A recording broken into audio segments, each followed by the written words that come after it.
Welcome to Bounce Around Charleston. I'm Randolph Miller. Coming up in today's show, hurricane season has officially begun on June 1st and will end on November 30th.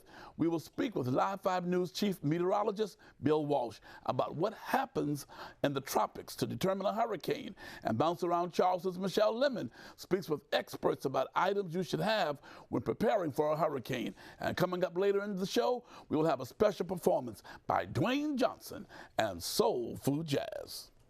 With the presence of Chantal recently on the scene, we are reminded that hurricane season is officially here.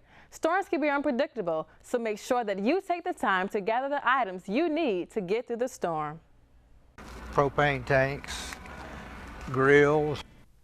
Are a few supplies Home Depot sales associate Ray Blackwell recommends for a hurricane supply kit. For $1,000, you could probably put something together. Now, if authorities don't recommend an evacuation, and families decide to stay, Blackwell says knowing how to operate equipment like a generator is just as important as having one. This should never be run in a garage. It should always be outside because it's a gasoline engine.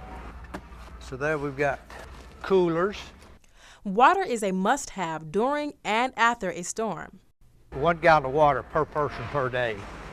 Customer Kevin Richardson likes to stock up on supplies pretty early. From January to about May, to slowly pick up things together. He says that it's easier on the wallet to get everything over a few months opposed to all at once.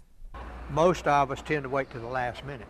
If you do, then that means there's probably going to be some things that you'd like to have or maybe need to have you're not going to find. Remember to take priority in preparing for the storm. Be informed. Be supplied. Whatever it takes to successfully ride out the storm. For Bounce Around Charleston, Michelle Lemon. Okay, here on Bounce Around Charleston, Chief Meteorologist Bill Walsh. What's up, Reverend Miller? You're looking great. It's good to see. I have on my hurricane outfit I love today. that. No, you're always coordinated. Let me do this. Is the most coordinated man in Charleston. That's all I can tell you. Thank you right very now. much. Hurricane season. Yes, sir. June 1st through November 30th. Yeah, through the end of November, right. What can we expect? Well, we can expect, I think, a busy season. We've had 3 named storms. Chantal was the last named storm, and that's all before we really get into the heat of the season. And things are a little bit quiet right now, but we're looking at some development already in the eastern part of the Atlantic, and that's where we see those big, those August, September storms. If you look at back in history, some of the biggest storms, September, of course, you've got the Hugo in 21st, you had Katrina in September, you've late season storms, Sandy last year, the big storm. So this year's forecast is for 18 named storms.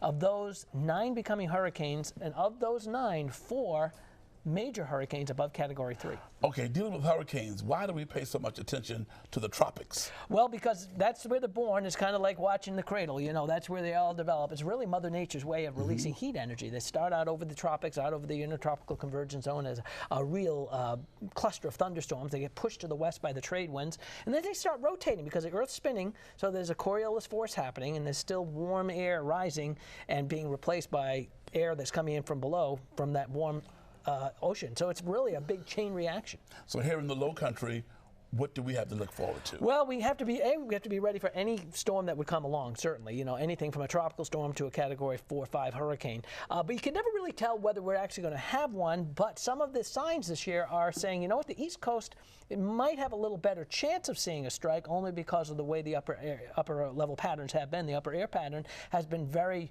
troughy in the east. We've had this big Bermuda Ridge that has been sort of on again, off again, and we've had this onshore flow really for all of it. It's been so wet, all this rain, and you have more power with that, with the, but anyway, but all this rain, whether we see a strike or not, you never really know. But what we have to tell everybody is just be ready for that one, just in case. Now, all this rain we've been having lately, What is that attributed to? That is attributed to an onshore flow and a very moist, almost a monsoonal flow in a lot of part of June. In other words, all that moisture being pulled up from the south, and with the ridge, which has weakened, the Bermuda Ridge is just kind of funneling all of that moisture into the southeast. And we're about 14 and a half, almost 15 inches above normal. You know, last year we're talking drought.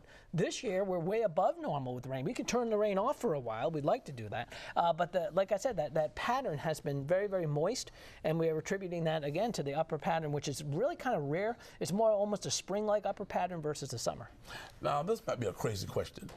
Why does low tide and high tide apparently have something to do with the flooding downtown? That's a good question.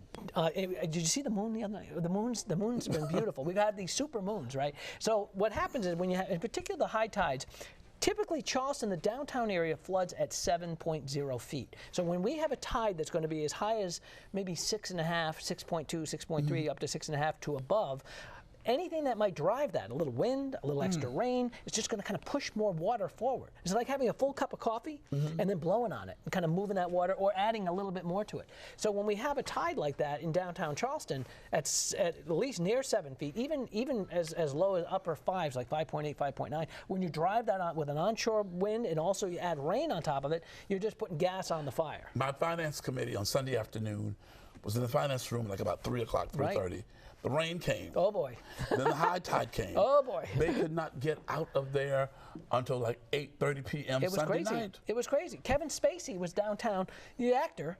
I think it was right down on Cannon Street, somewhere down there, and he's sending pictures of himself standing in knee-high water, you know, on his Twitter account. And that's, you know, and that's one famous visitor. But the other visitors, the people that live here, we've lived with it for all our lives, of course, you know, with the Low Country. However, this year it's just enhanced a little bit by the amount of rain that we've already had, and then these high tides that are astronomical because they keep lining up with those big full moons. So with the high tides and the flooding, if a hurricane really hit here right now, what can we expect? Well, we would hope it would not hit here at all, but if it did, we would want a hurricane at low tide and a weak storm, or even a tropical storm, if we have to have anything at all. The worst place to be in a hurricane is in the northeast quadrant of the storm, the northeast sector. Okay. So if we get into the northeast sector of a strong onshore flow of a storm, it could be big problems.